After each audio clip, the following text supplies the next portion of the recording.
Nah, kalau mau dilanjutkan ke yang bagaimana sekolah S3-nya itu, Kak, kalau di Jerman itu, sekolah S3 itu sebenarnya seperti kita kerja riset sehari-hari. Jadi, sekarang itu saya kan sehari-hari juga bekerja, tanda kutip, di ZMT Bremen sebagai peneliti tamu statusnya. Jadi, ZMT Bremen ini sebagai gambaran itu seperti pusat riset lah ya, Center of Excellence.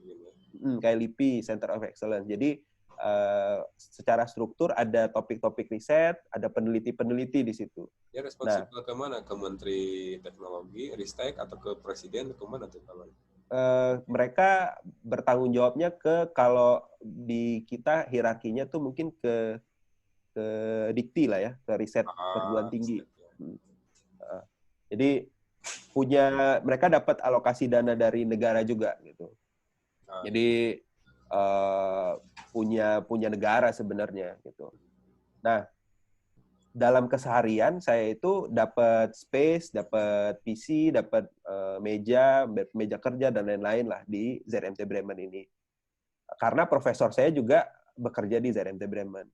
Nah, profesor di sini kampus itu juga di GMT juga.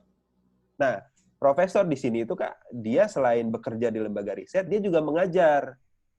Jadi saya juga punya status sebagai student di universitas, nama universitas saya sekarang tuh Jacobs University Bremen. Jadi saya punya akses juga ke fasilitas kampus.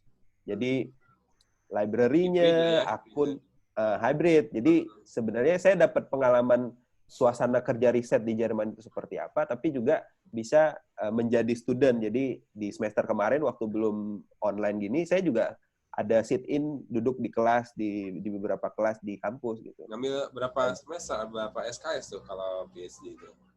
Kalau PhD di Jerman, itu tidak ada kewajiban ngambil SKS, kecuali structured program.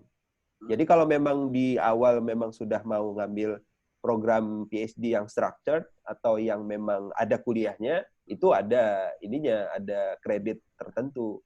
Ada mata kuliah, ada ujian yang harus ini. Tapi kalau saya ini enggak, Kak. Saya pure kerja. Saya ngambil yang pure riset lah sebenarnya bisa dibilang. Nah, kalau pure riset ini kerjanya baca, tulis, diskusi, baca, tulis, diskusi, gitu doang. Sehari bisa baca berapa paper itu?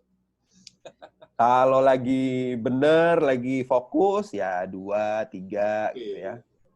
Tapi kalau lagi nggak bener, seminggu aja 1 nggak selesai. Tapi itu mesti report ke profesor. Ya. Nah, masing-masing sekali nih. Jadi angkatan saya itu S3 kan yang berangkat kita ada sekitar 10 orang, berbagai disiplin ilmu. Kita masih tergabung satu grup dan ada ngobrol-ngobrolnya lah, Kak. Itu beda-beda sekali, Kak. Ada yang profesor yang memang punya jadwal tertentu sama PhD student-nya. Jadi ada update harian, update mingguan, dan lain-lain lah. Ada meeting dan lain-lain. Tapi ada yang benar-benar ya udah dilepas aja.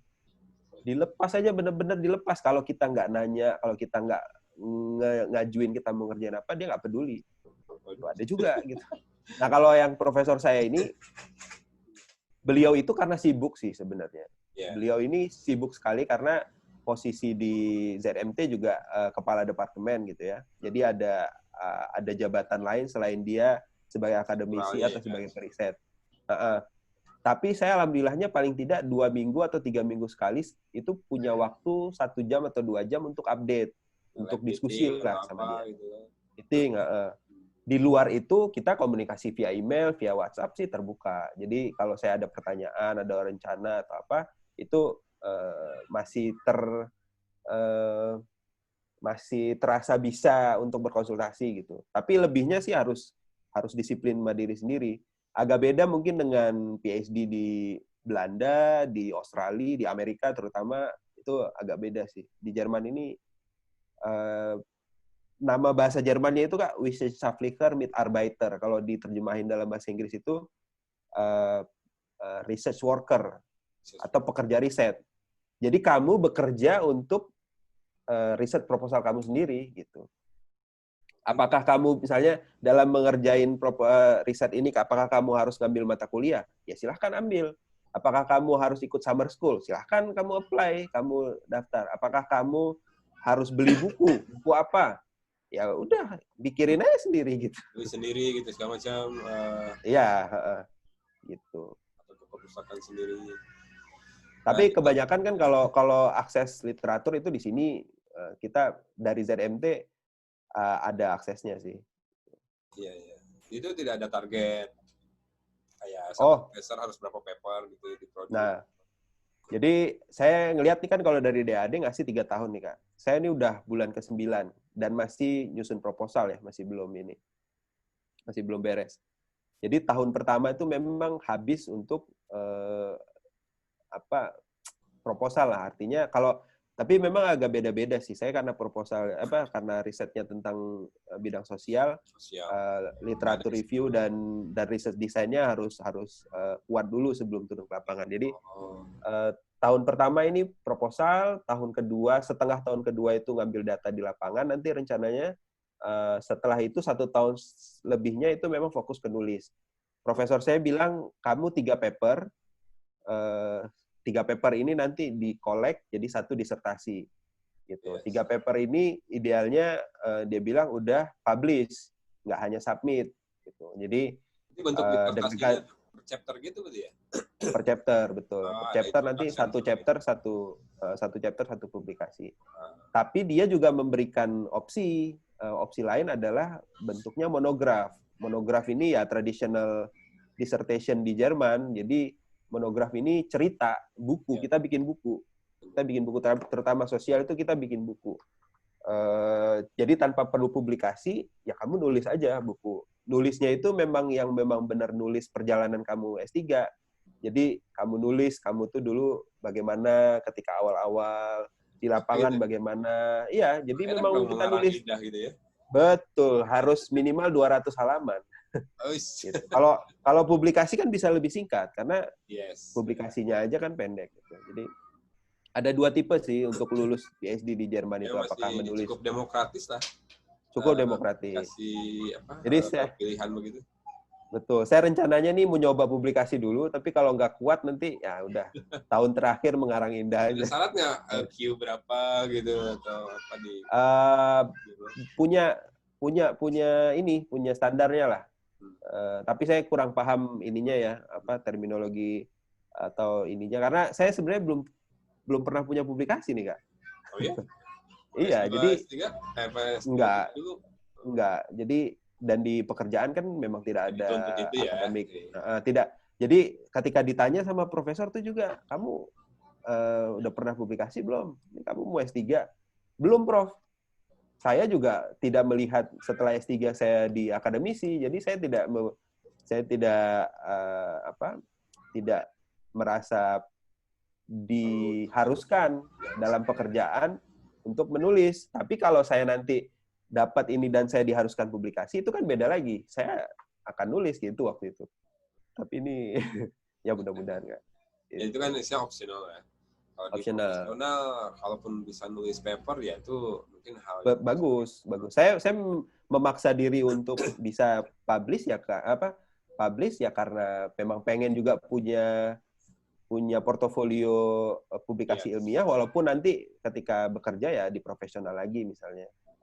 Itu opsi ininya apa, lokasi survei kan ini riset sosial ya? Itu di Indonesia apa di sana? Di Indonesia rencananya Kak. Saya rencananya ngambil penelitian di beberapa pulau di Kepulauan Seribu. Kepulauan Seribu ini selain karena dulu saya pernah di sana proyeknya sama Rare waktu itu pernah proyek di sana dan saya pengen bahas itu lagi sebenarnya. Pertimbangan paling utamanya karena dana juga. Dana riset Kak. Jadi DAAD ini memang benefitnya cukup banyak dalam hal bulanan cukup. Kalau bawa keluarga alhamdulillah ada tambahan. Kalau ya insurance dan lain-lain alhamdulillah di cover. Kayak tadi biaya ngeprint, beli buku atau yang lain-lain juga ada ada alokasinya. Terus tiket gitu kan itu juga di cover. Tapi yang dia agak pelit gitu istilahnya kalau membiayai penelitian lapangan terbatas sekali, hanya sekian ribu. Nah, saya tuh karena beruntungnya karena ZMT Bremen ini lembaga riset juga, jadi profesor bisa mengakses dana lah sekian euro juga untuk membantu penelitian. Jadi chip in lah, co-found gitu. Co-fundnya dari ZMT juga.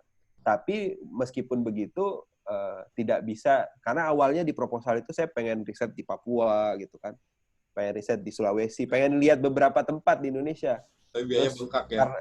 Bengkak, karena profesor saya juga tahu Indonesia kan, dia beberapa kali juga punya proyek di Indonesia. Dia tahu tuh ke Papua itu tiketnya 4 juta gitu, tahu dia, maksudnya wah mahal ini kamu ini.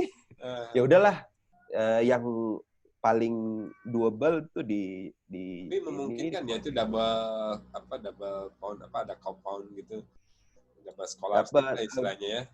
Itu bisa. Nah, ini juga nyambung ke S3 di Jerman juga nih. Di Bremen ini saya juga tergabung di salah satu graduate school, Kak. Jadi ada perbedaan nih, jadi PhD student di kampus dengan fellowship atau kita affiliated dengan graduate school. Karena graduate school di Jerman itu dia itu tidak berarti dia di universitas. Jadi graduate school saya itu namanya Glomar, graduate school bidangnya marine science. Itu dia menerima PhD student dari beberapa universitas dan beberapa lembaga riset. Nah, Glomar ini itu kayak konsorsium peneliti muda, bisa dibilang. Wah, menarik juga. Yang menariknya adalah lewat Glomar ini kita juga bisa mengakses beberapa financial support. Jadi lewat Glomar misalnya kalau kamu mau pergi ke conference, kamu sebagai pembicara, kamu bisa apply nih uang akomodasi dari Glomar. Kamu bisa ngeprint poster misalnya, itu dibayarin sama Glomar, dibayarin sama graduate school gitu. Asal nanti ya afiliasi Glomarnya ada di publikasi itu gitu. Jadi mereka naik cuma afiliasi aja itu, apa logo ditempel di situ. Dan mereka itu dapat akses dari dapat bantuan dana dari pemerintah juga, Kak. Iya. Nah, jadi ini ya organisasi kayak koperasi lah ya. Saya pikirannya itu kayak koperasi dalam konteks akademik. Jadi ada orang lagi ngumpul nih, ada project manajernya sih. Para saintis senior nih ngumpul, ini banyak nih saintis muda nih, udah kita kumpulin aja nih. Kita bikin ini sekolah. Nah, bedanya dengan universitas, Kak, graduate school ini tuh lebih sangat teknis. Jadi mereka menyediakan workshop metodologi, workshop gitu R, gitu kan, training singkat, scientific writing, how to publish your paper, gitu-gitu. Nah, kayak mentoring aja. Nah, gitu. Di Indonesia ada nggak model kayak begitu? Belum sih saya kayaknya. Udah, nanti Bang Rik ini harus bikin pulang.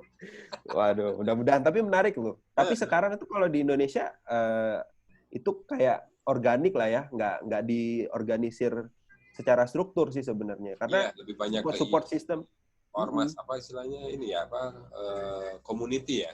Community betul, community base sebenarnya. Jadi mengorganisir keperluan gitu, saling support gitu kan, kayak afiliasi. Kayak saya nih karena masuk ke sosial belajar qualitative research method misalnya. Nah, itu graduate school menyediakan itu gitu, Kak. Jadi saya tuh berafiliasi sama universitas, berafiliasi sama lembaga riset, dan afiliasi juga dengan graduate school. Nah, di Jerman tuh dimungkinkan seperti itu. Ya, jadi ya budgetingnya juga kan istilahnya kalaupun satu mandek kan ada alternatif lain. Iya. Jadi graduate school ini bahkan dia bilang karena banyak tipe-tipe bantuan riset yang juga disediakan oleh kampus dan lain, dan dia juga ngelihat mana yang kampus sama lembaga riset nggak bisa kasih. Jadi mereka ngasih gitu. Kalau masih bisa ditolerance, oke lah, boleh lah. Gitu. Iya. Tapi dikit mungkin 40%. Iya. Gitu sih, Kak. Ini menarik skema-skema perkuliahan lebih fleksibel, lebih liquid ya. Jadi ini menjadi tidak akan terpikir, waduh, ntar gimana nih udah masuk terus kalau apalagi mungkin beasiswa dari yang lain mungkin ya telat atau apa, ini kan bisa jadi opsi lah gitu kan. Dan ini cukup bisa memberikan alternatif yang lain untuk kuliah di Jerman. dengan skema Iya. seperti ini. Tapi ya tadi itu usahanya juga kencang juga ini. Tidak Iya. semudah yang dibayangkan lah gitu. Iya. Tapi ya paper cukup lumayan lah, 3 gitu kan. Paper 3, waduh itu saya juga belum kebayang tuh. Sekarang nulis proposal aja bolak-balik terus kan. Kamu nih Iya. nulisnya nggak jelas nih gitu dia bilang. Sebenarnya Iya. kamu maksudnya apa nih? Jadi kita kan masalah di penulisan kan, ya Kak Afri juga pernah ngalamin inilah. Nulis mentransformasi atau menerjemahkan apa yang dipikiran dalam bentuk tulisan itu juga jadi satu tantangan, masalah. Itu apalagi profesor yang memang publikasinya sudah banyak dan dia juga reviewer gitu kan. Terus standarnya aja udah tinggi banget gitu. Nah, itu juga susah. Iya. Tapi ya pelan-pelan lah prosesnya. Proses S3 perjalanan S3 ini prosesnya memang benar-benar luar biasa. Ya, berseni dan berkarakter. Iya. Tapi memang ini membentuk. kan yang diceritain social science ya. Jadi Ya. social science kan konotasinya misalnya nggak perlu instrumen yang kompleks ataupun yang advance untuk menganalisa sampel atau apa. Nah, kalau misalkan yang teknikal yang memang natural science ataupun memang berjibaku dengan sampel itu gimana di sana? Jadi ada teman nih yang kerjanya bidang risetnya itu toksikologi ikan. Jadi saya tertarik sekali. Kebetulan ini teman dulu di NGO juga. Jadi tapi dia lebih ke tentang stok assessment. Jadi penelitian dia ini kan menarik. Dia mau ngelihat unit stok dari parasit. Yes, parasit yang nempel. Jadi parasit yang ada di tubuh ikan itu, karena nanti dia bisa nge-trace tuh.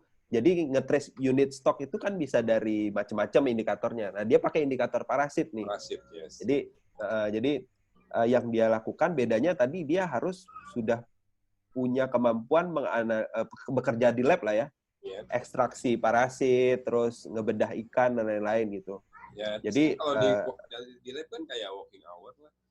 Iya, betul. Pagi mungkin pulang petang atau sampai malam atau mungkin betul. Jadi setelah dia nyampe di Jerman, dia cuman 2 bulan atau 3 bulan kalau nggak salah ngobrol sama profesornya. Ini saya mau gini-gini, terus dia langsung ke Indonesia ngambil data, sampling data, proses di IPB kerjasama juga gitu di labnya. Setelah itu nanti sampel genetik atau apa, saya kurang paham juga. Mungkin ada, karena kalau nggak salah ada aspek genetiknya juga, karena mau lihat unit stok kan. Nah, nanti baru dilanjutkan bekerja di lab di sini gitu. Jadi yang lebih praktis seperti itu biasanya memang harus sudah kuat di metodologi. Artinya sebelum dia masuk dan di-admit atau di-accept sama profesor tuh yang saya tahu ya dicerita, dia harus mastiin dulu nih orang bisa kerja di lab gitu. Urusan analisa datanya nanti bisa dibantu. Ya. Tapi kerja mengumpulkan datanya itu ya. Contoh satu lagi cerita, ada satu teman dosen di UUI teknik mesin, sekarang kerja di lembaga riset atau workshop ini Kak, konstruksi kapal di Hamburg dia. Jadi dia penelitiannya untuk ngelihat retakan kapal besar ya, Groston yang gede. Fracture-nya itu gimana. Di Hamburg-nya itu ada simulasi 3D gitu-gitu. Dan itu ditanya tuh, kamu udah bisa bahasa program nggak? Terus ada workshop-nya, memang di Hamburg itu kan kota pelabuhan. Ya, dia pelabuhan terbesar di Jerman, terbesar kedua di Eropa setelah Rotterdam. Jadi fasilitas perkapalannya juga ada. Jadi dipastiin dulu kemampuan teknis. Nah, kalau di social science seperti saya, yang perlu dipastiin adalah ini orang pernah kerja di lapangan, pernah kerja sama masyarakat gitu. Yeah, karena kan harus gitu. Dan kebetulan dengan portofolio saya bekerja di NGO itu cukup bisa jadi syarat awal lah gitu. Iya, betul. Gitu sih. Ini lingkup perkuliahan, kegiatan riset ini memang udah cukup ada gambaran sih. Jadi tadi kegiatan di 2 institusi yang berbeda, ini mirip sama kemarin juga di sebelumnya si Uli juga bilangnya begitu. Ada juga yang institusi yang memang kayak research center, kemudian kampus juga. Kemudian 4-5 tahun yang lalu saya ke Taiwan, ke Taipei. Sana ada Akademia Sinica, kemudian linkkan dengan NTU, National Taiwan University. Di sana orang bekerja di Akademia Sinica, kadang-kadang di NTU juga, ataupun bolak-balik lah. Karena memang di situ cukup menarik gitu dengan atmosfer kerja, karena lebih efektif. Mungkin blending antara akademik dan researcher itu lebih cepat gitu untuk sebagai hasil risetnya bisa R&D di kampusnya juga. Oke. Kemudian research centernya juga sekarang lebih applicable, lebih terasa lah gitu efeknya, dampaknya. Jadi dua institusi ini kalau gabung ya udah saling melengkapi gitu. Betul. Yang satu profesornya juga satu sisi mungkin harus mengajarkan juga apa yang didapat di lab, tapi ya siswa juga atau mahasiswa yang di kampus juga butuh pengalaman bekerja supaya dia ready dengan dengan habitual kebiasaan yang ada di research center itu. Makanya kemarin sempat saya training 2 bulan di sana terkait oceanografi. Itu kampus, research center, terus kampusnya juga kan mengelola kapal risetnya juga tuh, yang OR1, Ocean Research 1. Dia peralatannya itu ya di drop dari research center itu gitu. Jadi ya memang udah enak lah kalau dengan atmosfer demikian. Nah makanya di kita di Indonesia pola-pola seperti itu kan harusnya udah mulai luas lah gitu. Jadi antar instansi itu udah mulai enak. Ya mudah-mudahan sih ke depan. Ya sekarang juga udah mulai sih. Sekarang udah jauh lebih baik sih, Pak. Lebih baik. Jadi sekarang dengan ada BRIN juga mungkin ya harapannya kan seperti itu kan. Wah itu mah udah agak kita masih belajar lah gitu kan.